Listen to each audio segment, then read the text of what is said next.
we are going to make a rotating organiser. It'll have 2 tiers. So let's get started. Okay, so this piece here, I've made it out, I've cut it out of grey board, or you might call it chipboard, and it's a 1.5mm, so it's very thin.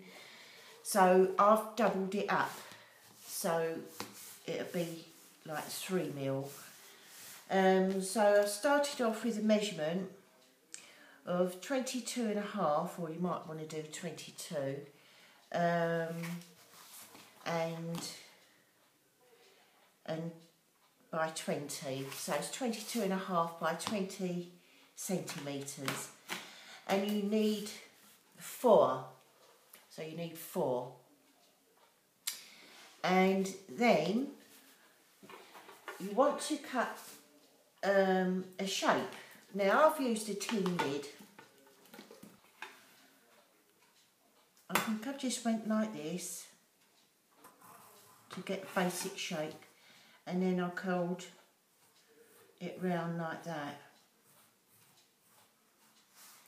So I'll be cutting there and there. So that's my shape. So it'd be like this.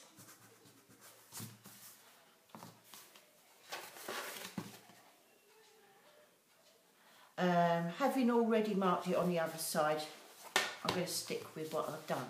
So then I measured between the 22.5 measurement, I measured the centre, and I marked a line down the middle, all the way down.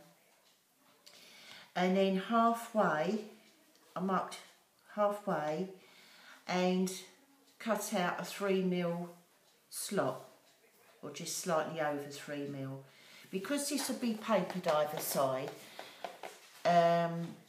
you don't want it to be too tight a fit, because you might scuff up your paper as you're pushing it in place. So anyway, so I'll cut that out, and that slot there, and you'll get this. Okay. Then, so you want 2 of those. So that's that and that one. Then you want to make another 2, but have the slots going the other way, like that. So you've got 2 like that and 2 like that. You see? Because the idea of that is they'll go in together like that. Now, if you're all right with having it just 1.5mm thick, then, you know, go ahead. But because I want to make sure mine's going to be sturdy, that's why I've gone for a double thickness. Unless, of course, you've got thicker board anyway, then that's fine. So there's your 4 pieces. So 2 that way and 2 that way. Then next is the next thing is I marked round a dinner plate, and I cut 2 of those, and then I marked out and cut 2 tea plate sizes, so they're a little bit smaller than the dinner plate, of course. So it'll come up like that, like that. Okie dokie. So then,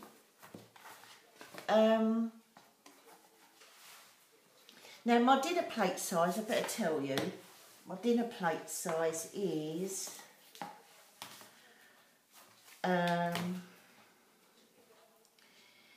about 10.25 inches across, and my tea plate size is about 8.25. no, about 8.5 inches wide, like across. So then, that's that. So then, because I had 2 dinner plate circles and 2 tea plate circles, on only 1 tea plate and 1 dinner plate, you need to mark out your a cross. So with your so what you need to do is mark the centre, and it helps using a grafted cutting board, of course. So you need to find your centre line that way and your centre line that way, so you get a cross. Then you need to, I mean, I just eyeballed it. So I marked the width of the stand, like the pedestal bit. I marked it there like that, turned it round, and I marked it that way as well.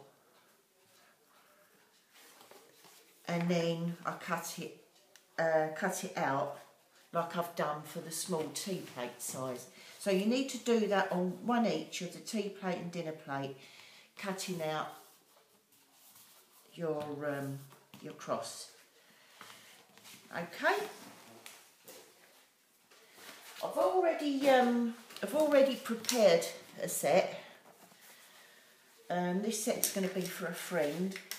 So so there's my 4 pieces of the pedestal. So 2 of those with the upward slot and 2 with a downward slot. Like that. And then 2 tea plates, 1 with the cross, and 2 dinner plates, 1 with the cross. So before I assemble, I'm going to cover them with paper. 1 side to each piece. So like one side. I'm not going to bother with that side because they'll be sandwiched together so you won't see it. And likewise with that. And I'll just do the top of that and the underneath of the other one. And likewise with that size as well. All my pieces now are covered. I didn't actually, on the dinner plate size, I didn't actually cover it because this is going to be stuck on there and this side is going to be glued to a rotating cake stand, so it seemed pointless to me to paper it. So but I did, of course, on the smaller one. But before gluing it all together, I just want to check that they all fit in nice and snug. So now we start assembling. With coating these pieces, I did do it with Mod Podge, but I do wish now that I'd done it with something a bit stronger, like Aleene's or something, because it seems to be coming unstuck around some of the edges. But I think once I've got it all assembled, I'll then go around and check it all and glue in the places where it hasn't stuck. But I shall get on and mod it all up now. So I won't bother stopping the tape on the first one, just so you can see what I am actually doing. But I mean, it's pretty straightforward. It's just slathering it all on and making sure you've got it properly covered.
So while they're drying, I was going to get my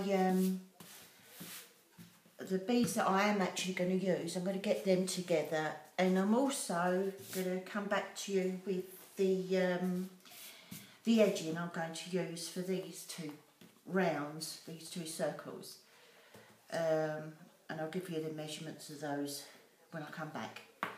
So see you in a bit.